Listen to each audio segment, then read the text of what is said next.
Welcome students last time मैंने surface area and volumes की exercise 12.4 का क्वेश्चन नंबर 6 किया था। आज हम इस एक्सरसाइज को फिनिश करेंगे। 3 क्वेश्चन रहते हैं इस एक्सरसाइज के, क्वेश्चन नंबर 7, 8 एंड 9। तो क्वेश्चन नंबर 7 है the diameter of the moon is approximately 1/4 of the earth, find the ratio of their surface areas.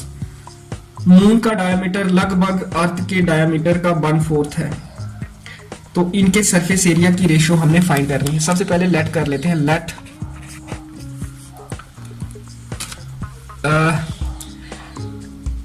Radius, ये डायमीटर गिवन है तो रेडियस सपोज करते हैं। Let radius of the moon be small R and radius of the earth B capital R.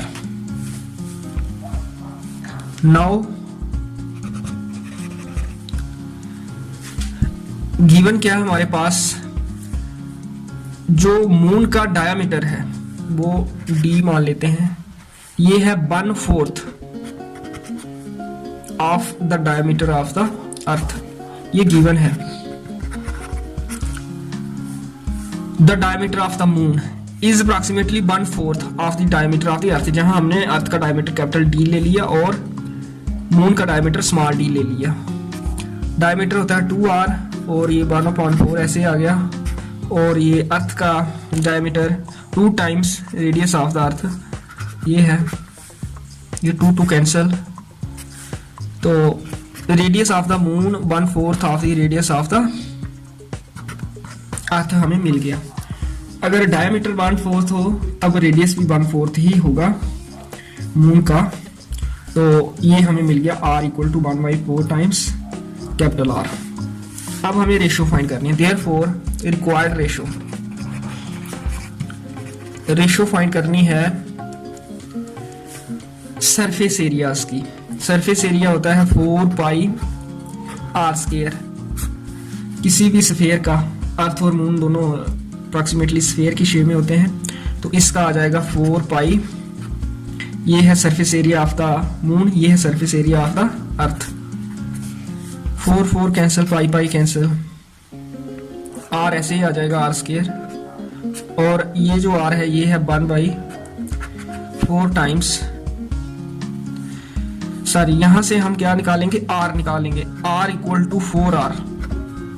ये 4 उधर चला गया, तो 1/4 टाइम्स नहीं, इस r की जगह हम लिख लेंगे 4r। ये हो जाएगा r² upon 16r²। r² cancel, हमें मिल जाएगा 1/16, दैट इज इक्वल टू 1:16 हमारा आंसर आ जाएगा। तो अगर मून का रेडियस 1/4 है अर्थ के रेडियस से, तब ratio of the surface area of moon and earth आ जाएगी 1:16। इस तरह से ये करना है। पहले हमने ये करना है, radius of the earth is equal to 4 times radius of the moon. इसका नंबर भी दे सकते हैं हम। तो फिर इस कैपिटल R की जगह 4r जब हम डालें, तो ये r² अपॉन 16, r² कैंसिल, 1/16 हमारी रेशियो आ जाएगी। फिर क्वेश्चन नंबर 8 है a hemispherical bowl is made of steel 0.25 centimetre thick. एक बाउल है हेमिस्फेरिकल शेप में, और जो शीट लगी है उसकी थिकनेस है 0.25 सेंटीमीटर जिसकी बाउल बनी है। The inner radius of the bowl is 5 centimetre. उसका inner radius 5 centimetre. Find the outer curved surface area of the bowl. Outer curved surface area find करना है, तो पहले आउटर रेडियस, ये इनर रेडियस थिकनेस 0.25 है, तो आउटर रेडियस 0.25 ऐड हो जाएगा इनर रेडियस में, तो 5.25 सेंटीमीटर ये आ जाएगा इसका outer radius. Therefore outer curved surface area of the bowl जो हमें फाइंड करना है 2π, r² कैपिटल R ले लिया हमने आउटर रेडियस, तो ये डाला 2π 22.7, 5.25, इसको हम 525 तो 500 वो भी लिख सकते हैं, स्क्वायर है तो 2 बार, तो फिर ये 525 और 100 दोनों 25 के टेबल में आते हैं। 4 × 25 100, 21 × 25 525, तो इसलिए 525/100 21/4, ऐसे ही ये भी 21/4, तो ये 222 ऐसे ही आ गया, 21 इंटू 21 4 41 और 7 इंटू 4 इंटू 4 16, तो ये 16 इंटू 7 112 और ये 19,404। इसको जब डिवाइड करेंगे तो हमें आंसर मिल जाएगा 173.25 सेंटीमीटर स्क्वायर। ये outer curve surface area of the bowl आ जाएगा।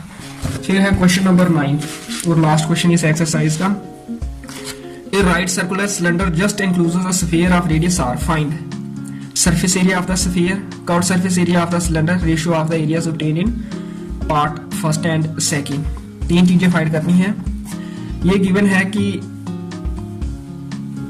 जो स्फीयर है इसका रेडियस है r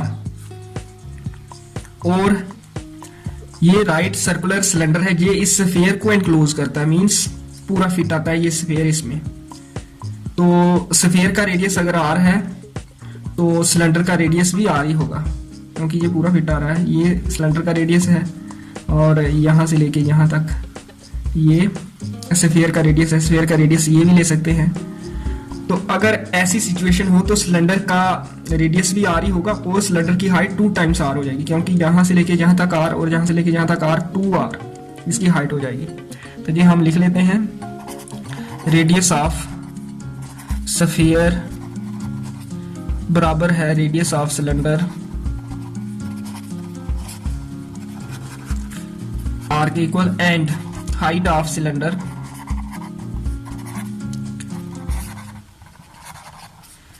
h क्या हो जाएगी, ये देखो फिगर में दिख रहा है, यहां से लेके यहां तक r और यहां से लेके यहां तक पूरी हाइट इसकी 2r हो जाएगी। पार्ट फर्स्ट में क्या फाइंड करना है, surface area of the sphere.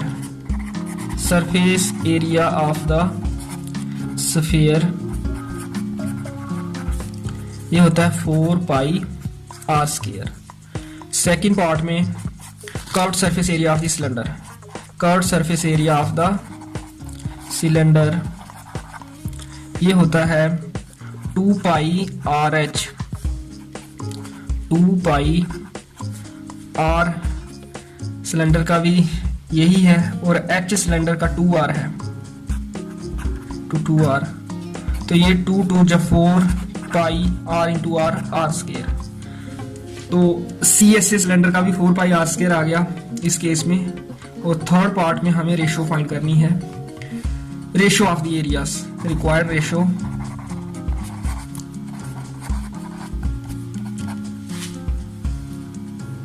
Sphere का जो एरिया है वो है 4πr² और सिलेंडर का CSA भी यही आया 4πr²।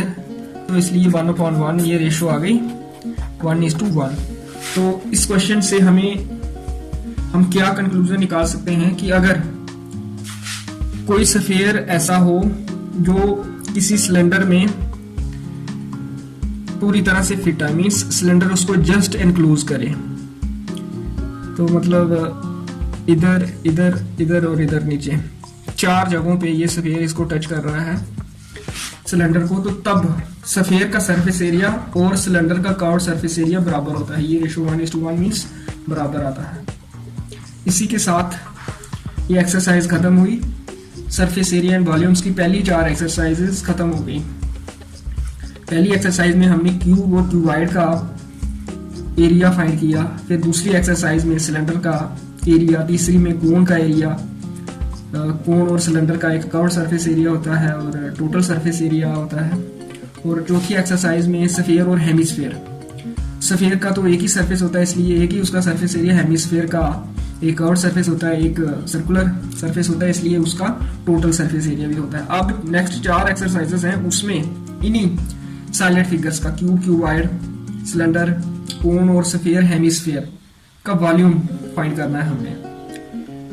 तो नेक्स्ट एक्सरसाइज में अगली वीडियो में करूंगा। आज के लिए इतना ही।